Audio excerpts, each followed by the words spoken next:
Ay, yan na. Welcome to Mobile Legend. Ba't nawalan ng internet? Inay, nawalan ba ng internet? Hindi nawalan, pinalitan ko. So, anong password?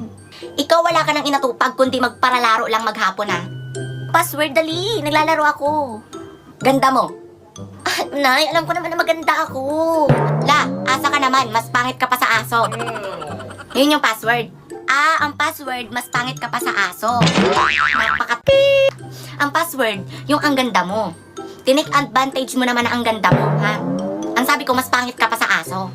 Wow, parang hindi siyang ina. So, kung aso ako, ano ka? Ginigigil mo talaga kung bata ka, no? Ha? Sana, pinutok ka na lang ni papa mo sa pader, ha? Nanggigigil ako sa'yo. Ikaw yung pinakawalang kwentang anak. Teka. Sige. Baka nakakalimutan mong anak mo ako. Wala akong pakialam.